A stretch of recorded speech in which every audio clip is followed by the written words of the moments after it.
Korang pernah terfikir tak, siapa yang melahirkan tokoh-tokoh rupa Imam Bukhari, Imam Muslim dengan Imam Abu Daud? Ke korang tak pernah terfikir? Nantak korang tak pernah terfikir. Teman nak cerita juga. Jadi orang yang bertanggungjawab melahirkan ketiga-tiga tokoh ni kita kenali sebagai Imam Ahmad bin Hanbal. Dan Imam Ahmad bin Hanbal ni dilahirkan pada 164 Hijrah dan meninggal dunia pada tahun 241 Hijriah. Beliau Imam Ahmad ni dia dilahirkan di Baghdad. Dan sebelum beliau dilahirkan, beliau ni dah jadi anak yatim. Dan kita melihat lagi bahawa istimewanya keturunan Imam Ahmad bin Hanbal ni susu galur dia bersambung dengan Rasulullah. Dekat dua-dua belah. Mak dia bersambung, bapa dia pun bersambung. Dan kita melihat lagi bahawa sebenarnya beliau ni ada peluang untuk menjadi orang yang kaya. Ada satu ketika beliau ditawarkan untuk menjadi businessman, tapi beliau memilih untuk hidup tak adalah susah, tapi hidup tak kaya, untuk semata-mata menuntut ilmu untuk membela Islam. Beliau ni, hebatnya beliau ni, ketika beliau meninggal dunia, beliau telah menghafal sebanyak 750,000 hadis.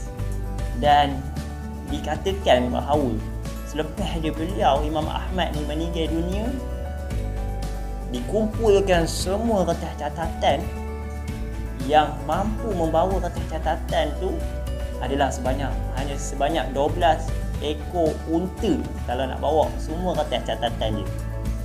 Maknanya Imam Ahmad bin Hanbal ni, ketika mana beliau belajar kaedah yang diamalkan oleh Imam Ahmad ni ketika dia belajar sehingga berjaya menghafal 750,000 hadis adalah dengan mendengar, menulis, mencatat dan juga menghafal. Ini bermakna kalau korang kata tokoh-tokoh ni ialah dia membagi kelebihan, Allah bagi kelebihan, tak salah, dia manusia biasa. Dan kalau korang bagi alasan macam tu juga, kan, maknanya korang ni kalau otak lah, itu alasan je lah, malas belajar. Itu je dia punya kesimpulan. Macam teman khabar tadi, Imam Ahmad bin Hanbal dia berjaya melahirkan ketiga-tiga tokoh, iaitu Imam Bukhari, Imam Muslim dan Imam Abu Daud. Dan ketiga-tiga tokoh ni kalau kita lihat berjaya menghasilkan banyak kitab, tapi yang terkenalnya yang menjadi rujukan umat Islam sampai sekarang berkaitan dengan hadis adalah Imam Bukhari yang menghasilkan kitab Sahih Bukhari, dan Imam Muslim yang berjaya menghasilkan Sahih Muslim, dan Imam Abu Daud yang berjaya menghasilkan Sunan Abu Daud. Tidak dilupakan juga, guru dia pun menghasilkan kitab yang menjadi rujukan umat Islam sampai zaman sekarang, iaitu kitab Musnad Imam Ahmad. Yang mana kalau kita melihat proses yang dilakukan oleh Imam Ahmad, bagaimana dia menghasilkan kitab tu untuk memastikan kitab tu murni dan berkualiti, adalah daripada 750,000 hadis tu, beliau saring hanya sebanyak 40,000 hadis sahaja yang dimuatkan di dalam kitab Musnad Imam Ahmad. Kita melihat lagi ketokohan beliau ni, bagaimana beliau sangat-sangat namanya terkenal sebab ketika zaman Khalifah Makmum, bukan Imam, sorry Khalifah Makmum sehingga zaman Khalifah Al-Mutawakkil, dia adalah antara ulama the last man standing. Kenapa teman gambar apa ni? Sebab kita tengok waktu zaman Khalifah Al-Makmum sehingga zaman Khalifah Al-Mutawakkil ni, beliau dipenjara dan hampir diugut bunuh, diseksa dengan macam-macam seksaan kerana hanya mempertahankan akidah Ahli Sunnah wal Jamaah. Ketiga tu, kalau Imam Ahmad bin Hanbal tak ada, kemungkinan besar fahaman Ahli Sunnah wal Jamaah, akidah Ahli Sunnah wal Jamaah ni hilang. Apa tu lah boleh ceritakan apa tu. Dan yang hanya tinggal adalah fahaman Mu'tazilah dengan Syiah dengan Khawarij.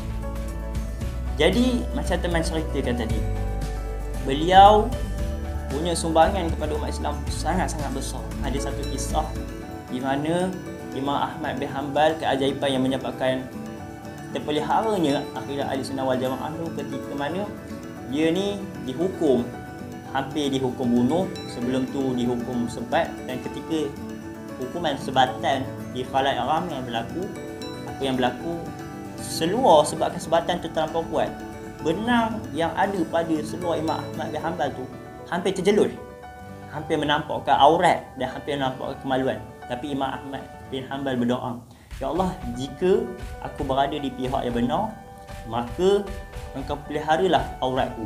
Dan ketika terputus je benang seluar Imam Ahmad bin Hanbal tu, tiba-tiba naik balik kan seluar Imam Ahmad bin Hanbal, menyebabkan semua orang terkejut, semua orang bising, dan menyebabkan ketika itu khalifah takut. Lalu khalifah membatalkan hasrat untuk menghukum Imam Ahmad bin Hanbal untuk dihukum bunuh.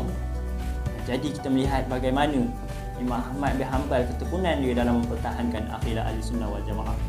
Dan pada akhir hayatnya beliau menghembuskan nafas terakhir kerana sakit demam.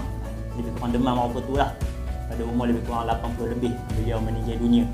Dan pada tahun 12 Rabiul Awal pada tahun 241 Hijrah.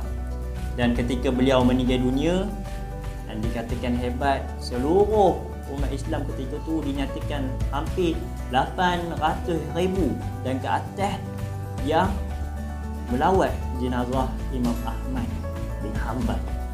Jadi antara kata-kata dia adalah, ketika mana cinta kita pada Allah dan Rasul, cinta kita pada Al-Quran dan hadis hilang, maka kehidupan kita tiada makna.